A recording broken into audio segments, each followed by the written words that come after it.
Good morning, all of you. In today's session, we are going to start with the CSIR NEET GRF Chemical Science June 2015 Part C Series 1. Right?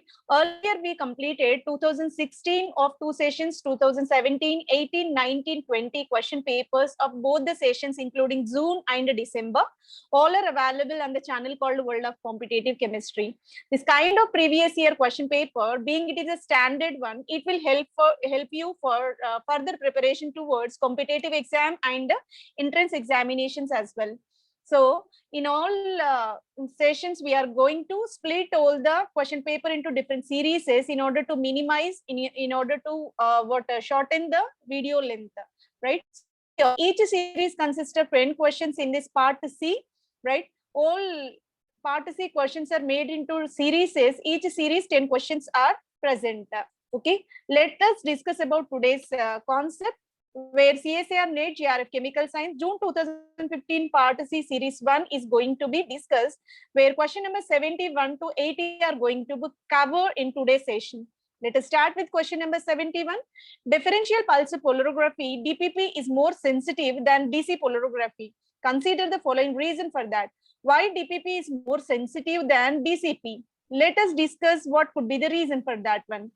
From the analytical point of view, sensitivity of DPP is even better when compared to NPP also, right? So this is a normal polarization polarography.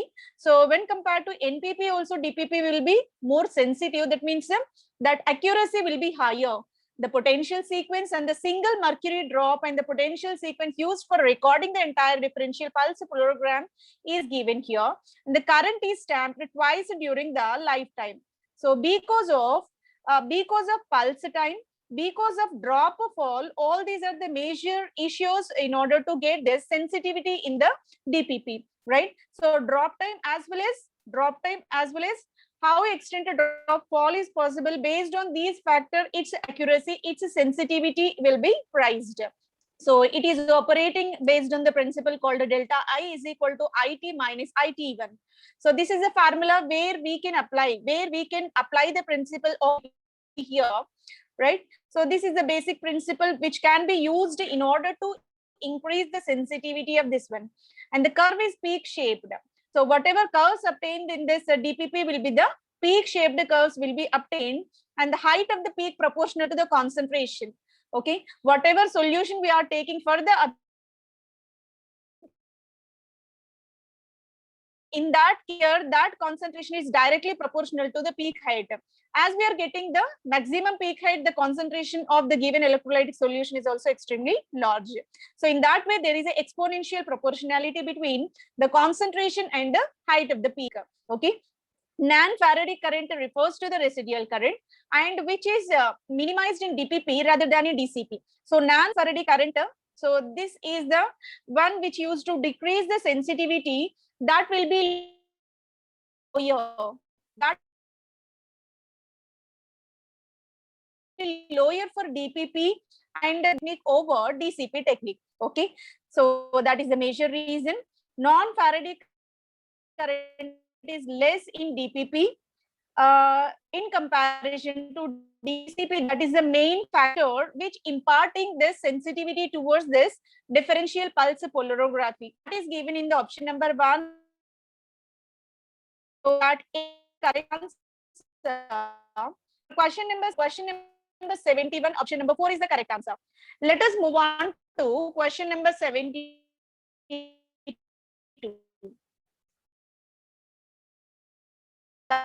Considering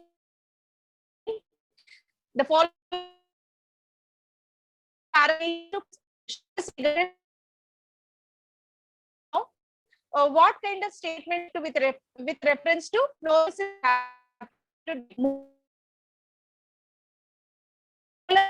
absorbability of fluorescence, which are influenced. Okay, here molar absorbability and intensity, these two are the major parameters which show the influence in the fluorescence rather than dissolved oxygen, right? Let us discuss in detail. Fluorescence is directly proportional to the amount of light absorbed, that is given by F is equal to Kp epsilon Bc. Fluorescence signal can be increased, radiant power, incident beam is also increased. right? So when radiant power increases, incident beam power is also increased, so that intensity of the light will be rise. So that here fluorescence mainly depends upon intensity of the light. At the same time, fluorescent signal directly related with the molar absorbability. Thus molecule higher absorbability, better fluorescent molecules. So if molecule having greater the extent of absorption, that will give the higher fluorescent nature. Some of the molecules are fluorescent colors and some other are non-fluorescent colors. That purely depends upon its extent of molar absorbability. What are the factors? One is molar absorbability, and the second is intensity of the light source what we are applying. But dissolved oxygen is not having, dissolved oxygen will limit, it will not promote, it will limit the fluorescence activity. So dissolved oxygen will not increase the extent of this fluorescence, it will limit the fluorescence activity. So option C will not be imparted for this one. Enhancement of fluorescence will be observed as we are rising molar absorbability and the intensity of the light as well. These two are provided in the option number 1, but question number 72, option number 1 is the correct answer. Let us move on to question number 73.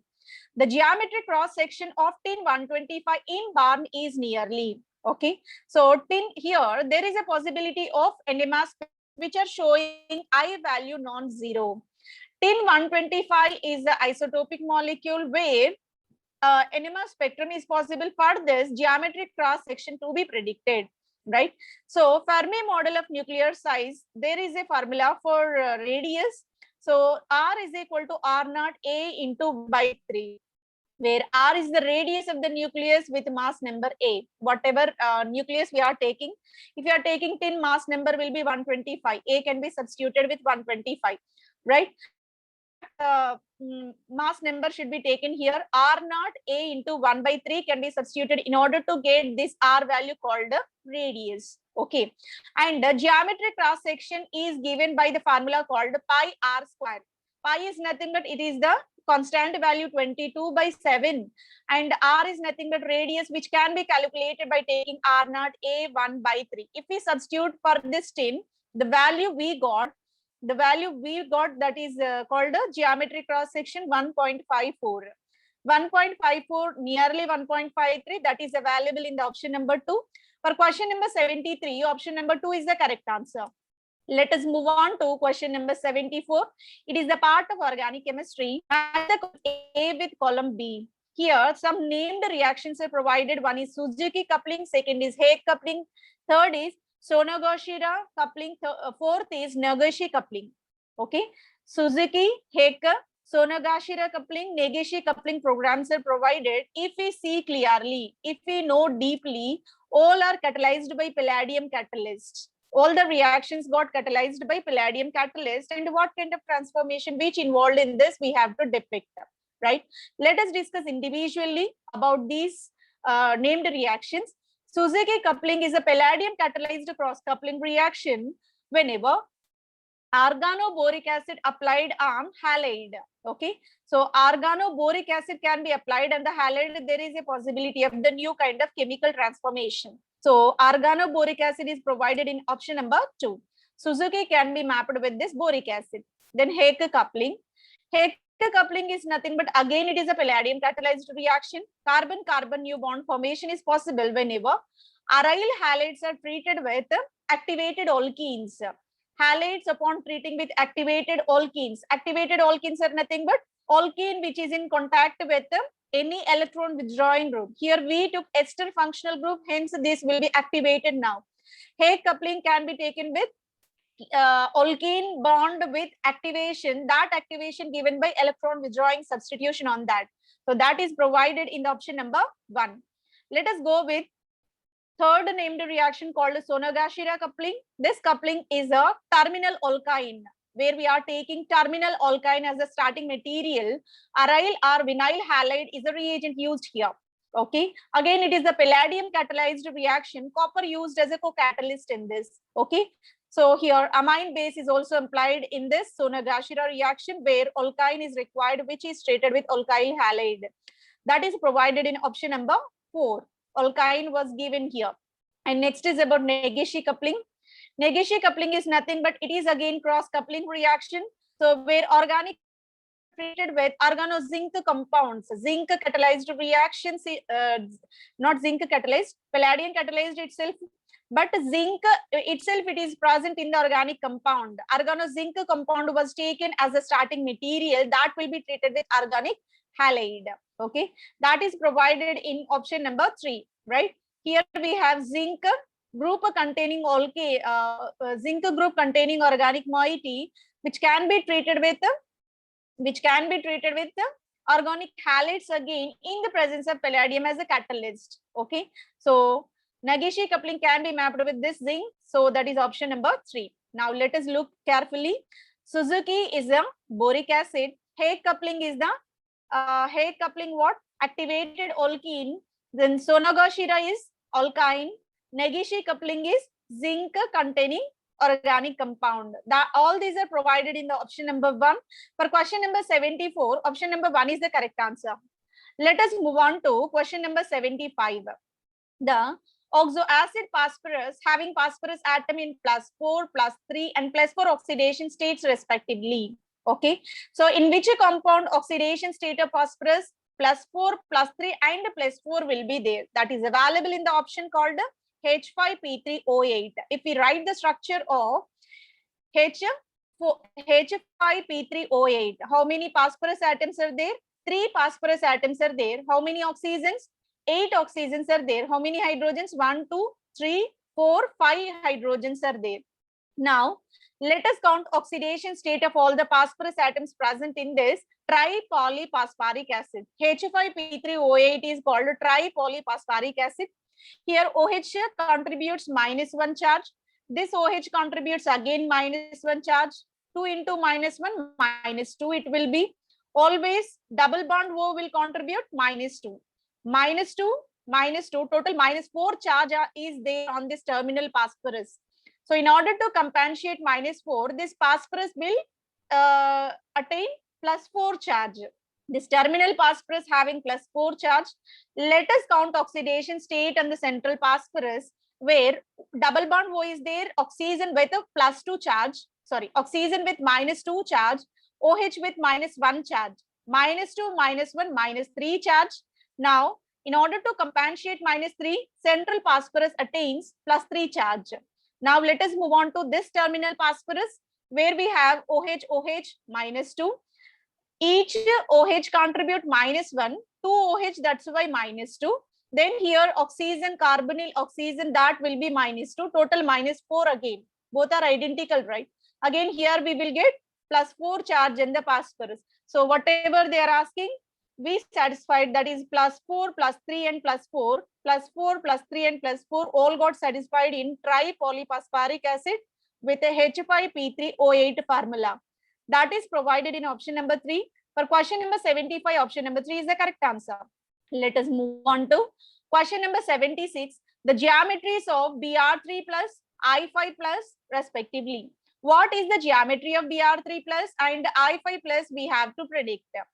Okay, here Br plus 3 is called a polyhalide. This is called a triatomic polyhalide, where bromine attains tetrahedral, being it is sp3 hybridized. There is a tetrahedral geometry will be imported for Br plus 3. It will be represented in this manner. And one more is I5 positive. You can say pentaatomic speciesities and again polyhalide system with I5 positive charge. It is represented in this manner. This is called the shape of the molecule, and the geometry will be trigonal bipyramidal.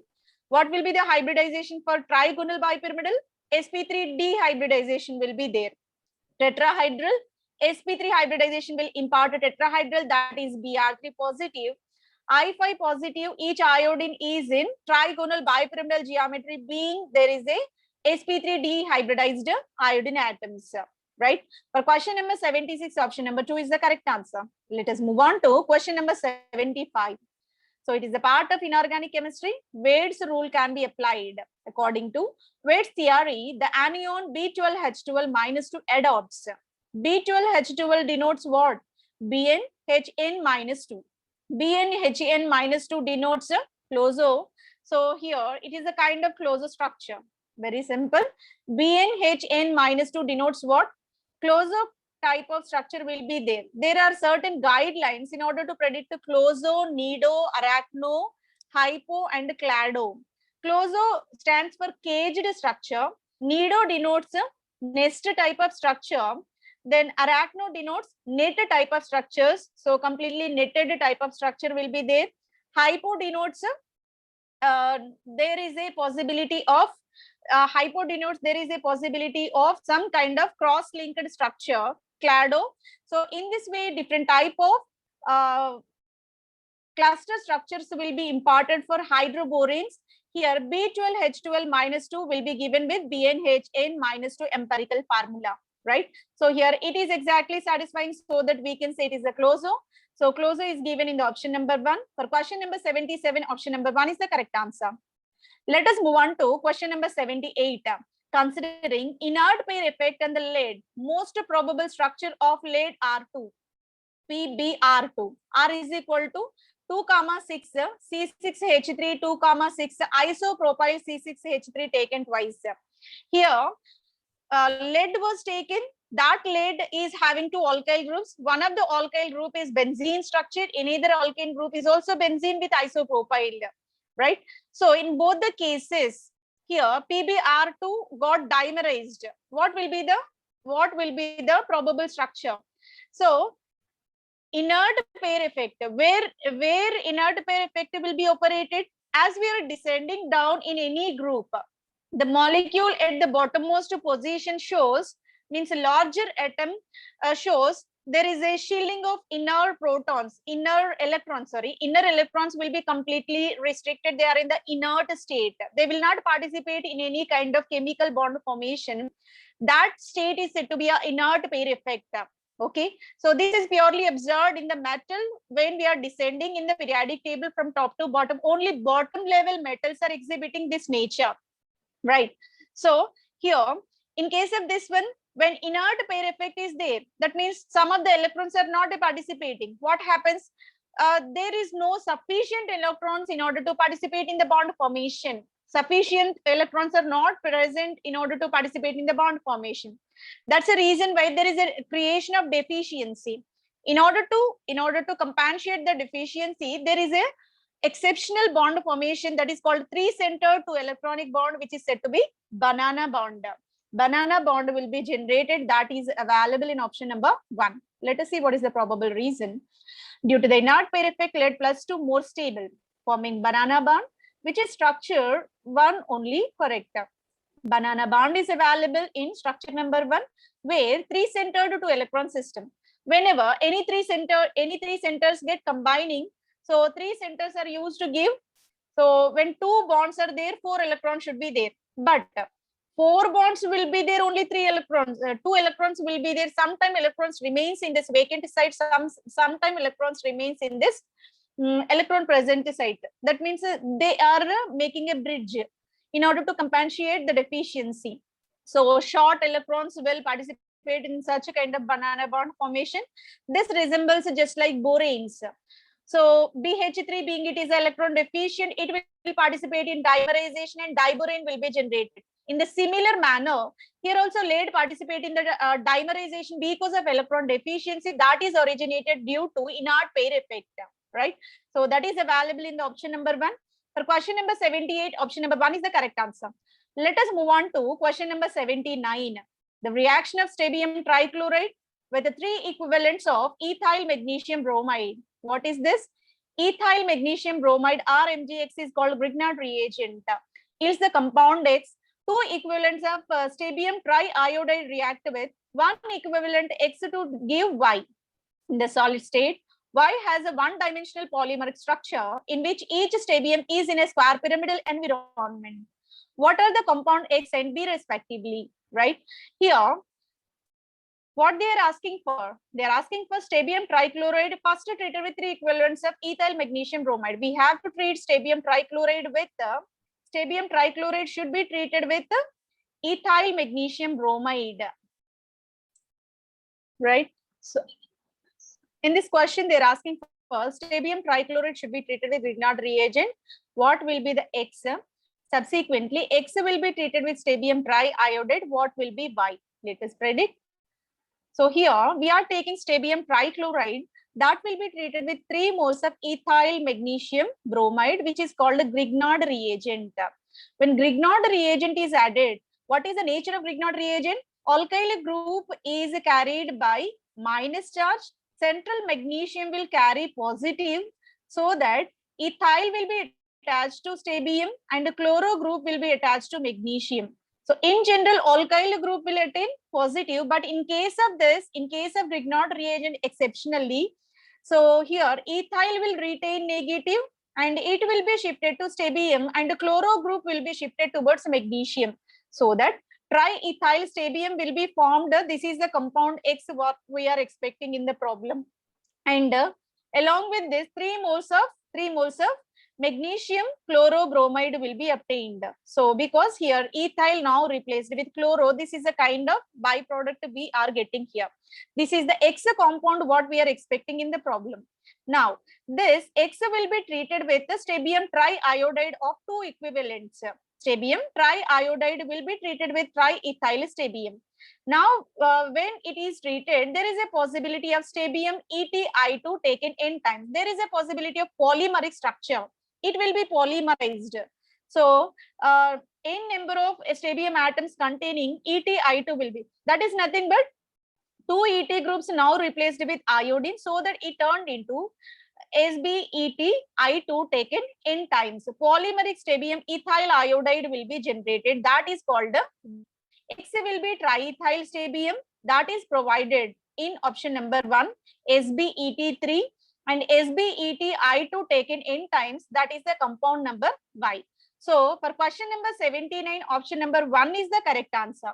Okay, so just it is the kind of nucleophilic substitution on the strontium metal, right? So the correct answer will be option number 1.